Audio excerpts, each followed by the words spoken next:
कि मतलब यहाँ से उंगलियों से ना थोड़ा थोड़ा हिस्सा उसका बचा हुआ था, बाकी सारा जल गया था। अच्छा। तो लाश पड़ी हुई थी, तो यहाँ पर उसने उठा के इधर रखे, उसके सारे कपड़े जले हुए थे, 18-19 साल का था। अस्सलाम नाज़रीन, मैं हूं एडी मलिक और मैं इस वक्त शाम के भटियां मांगा बड्डी की इलाके में मौजूद हूं, जहां डिलीवरी बॉय को लाकर उसको जलाया गया।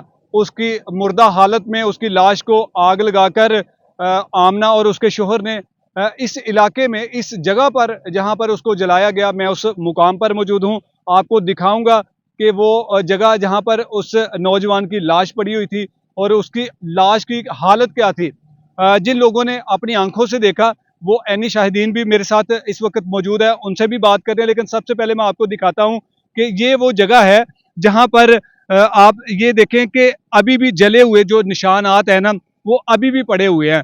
और इससे साफ अंदाजा होता है कि ये कुछ जो फोरेंसिक की टीमें जहां पर पहुंची थी, ये उनके कुछ सामान यहाँ पर बिखरे पड़े हुए हैं। और ये आप अगर मेरे पीछे देख सकते हैं कि बिल्कुल चंद 100 मीटर की, हार्डली तकरीबन कुछ 100 मीटर की दूरी पर मेन मुल्तान रोड है। और यहाँ पर जब ला के मकतूल रईस को जलाया गया और क्या कि किसी ने उनको देखा नहीं।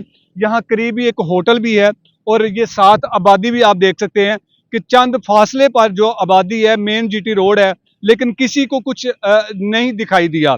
मेरे साथ जो लोग यहाँ पर मौजूद हैं उनसे बात करते हैं कि उन्होंने क्या देखा।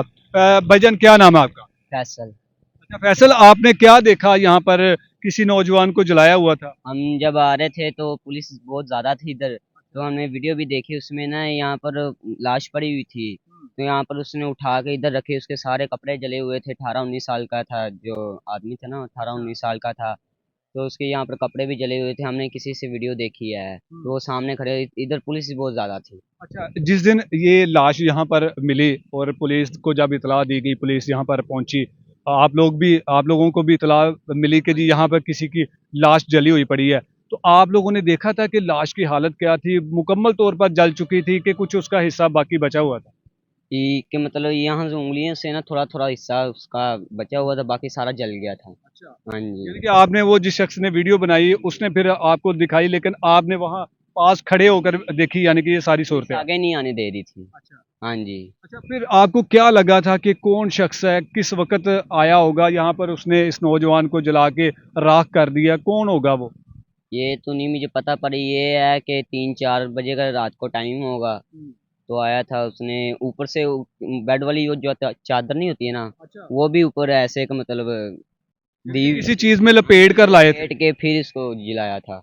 बोतल भी यहाँ पर पड़ी थी पेट्रोल की, और माचिस भी पड़ी थी। हाँ, यकीनन बिल्कुल तकरीबन 1 माह होने वाला है, क्योंकि कुछ चीज़ें अभी भी यहाँ पर बिखरी पड़ी हैं। लेकिन अफसोस की बात जो ये है कि एक शख्स को, जिसको बेदर्दी के साथ अपने घर में उसको मारा गया, उसको तशद्दुद का निशाना बनाया गया, उसको तशद्दुद का निशाना बनाया गया। फिर उसके बाद जब उनके दिल की जो भड़ास थी, फरहान और आमना के दिल की भड़ास तब भी ख़त्म नहीं हुई।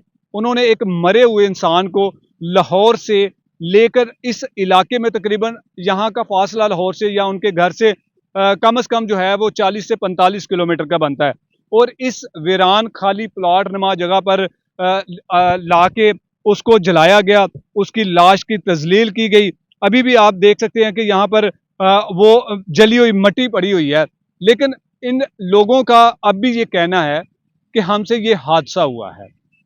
इन मुकामी लोगों का ये कहना है कि जब हमें पता चला कि यहाँ पर किसी की लाश पड़ी हुई है, बल्कि लाश नहीं पड़ी हुई, बल्कि किसी को जलाया गया है और उसकी जली हुई लाश यहाँ पर पड़ी हुई है, तो इनका ये कहना है कि हमें यकीन करें कि उस वीडियो को देखकर भी हमें इंतहाई दुख हुआ कि आखिरकार इस कदर दरिंदगी करने वाले, इस कदर जुल्म करने वाले वो कौन लोग थे। अच्छा, आपको अब तकरीबन महीना हो चुका है इस सारे वाकये को, और आपने सोशल मीडिया पर भी देखा होगा कुछ वीडियोस।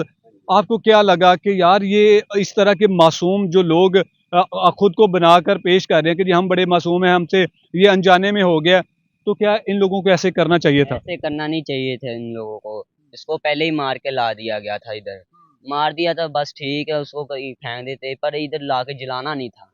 अच्छा, जलाने का क्या फैसल मकसद हो सकता है कि क्यों उन्होंने कोई शनाख्त ना उसकी जाहिर हो, को पता ना चले कि ये कौन है कौन नहीं है, इसका यही सिर्फ मकसद था। हाँ जी, कि सबूत ना मिले किसी को। पर आपको पता है, चोर जितनी मर्जी चोरी कर ले, पकड़ा जा सकता है एक दिन। बिल्कुल नाज़रीन, ये इस बच्चे ने, इस नौजवान ने बड़ी ज़बरदस्त बात की है कि चोर जितना मर्जी शातिर हो, कातिल जितना मर्जी एक्टिव हो, कि जितना मर्जी ज़हीन हो, लेकिन कोई ना कोई सबूत तो वो आखिरकार छोड़ ही सकता है। पता कैसे चला था कि यहाँ पर लाश पड़ी हुई है? वो ना हमें तो लड़कों ने बताया है, इधर से जा रही थी एक गुड़िया के मतलब एंटी थी, अच्छा। तो जा रही थी वो यहाँ पर के सब्जी लेने जा रही थी। उसने बताया कि आके इधर लाश पड़ी हुई है। अच्छा। फिर आए हैं मीडिया के, पुलिस वाले भी लेट आए हैं। अच्छा, पुलिस वाले भी काफी लेट आए हाँ हैं। जी, वो पहले इधर आम लोगों ने, आप जैसे लोगों ने देखा इसको। है, वो बहुत लेट आए हैं, वो भी तकरीबन 10 को बजे आए हैं। ते बाकी इधर अच्छा, सब जब आप लोगों को पता लगा, मुकामी लोगों को, कि ये इस जगह पर एक नौजवान को जला के मारा गया है, तो उसके बाद आपके इलाके में तो सारा खौफ और राज फैल गया होगा। हाँ जी, यही बात। तो उसके बाद क्या लोगों में तासरात फैल रहे थे कि ये किसकी लाश हो सकती है, कौन हो सकता है?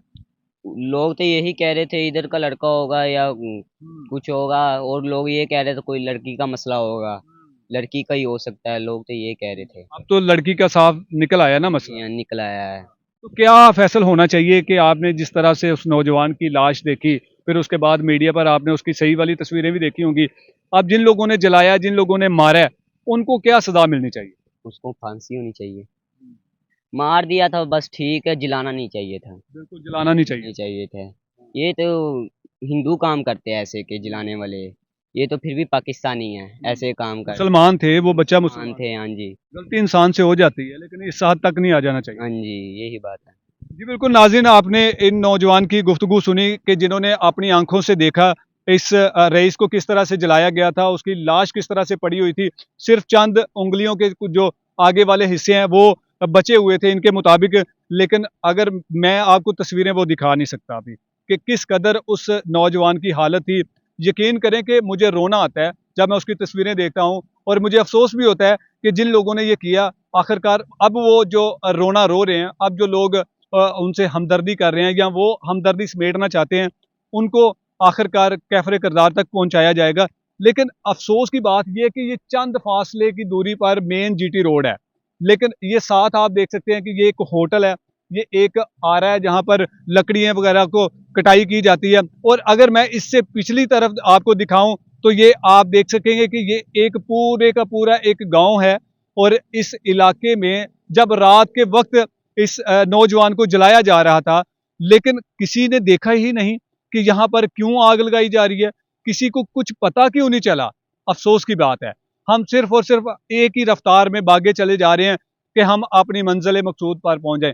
अगर उस वक्त उस नौजवान को जलता हुआ शायद कोई देख लेता, यहाँ का कोई मुकामी शहरी, तो शायद वो बच सकता था, शायद उसके जो लवाहिकीन थे वो अपने बेटे का, अपने प्यारे का आखिरी दीदार कर सकते। लेकिन इन लोगों ने, इन जालिमों ने इस कदर उसको जलाकर राख कर दिया कि उसके अपने भी उसे पहचानते हुए 100 बार सोच रहे थे कि क्या ये हमारा अपना ही रईस है।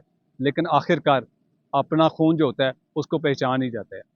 इसी तरह उसकी पहचान हुई, और आप लोगों ने देख लिया कि अब ये मुल्ज़मान किस तरह से हमदर्दी समेट रहे हैं, किस तरह से ये जो है वो इस जो घिनौने जुर्म से है वो बचने की कोशिश कर रहे हैं। लेकिन ऐसे मुल्ज़मान के ख़िलाफ़ किसी भी किस्म की कोई रियायत नहीं बरतनी चाहिए। मज़ीद इस हवाले से, मज़ीद इस केस के हवाले से जो कुछ भी नई अहम पेशरफ्त होगी आपसे ज़रूर शेयर करूँगा। मेरे चैनल के साथ जुड़े रहिएगा। तब तक के लिए अल्लाह निगहबान।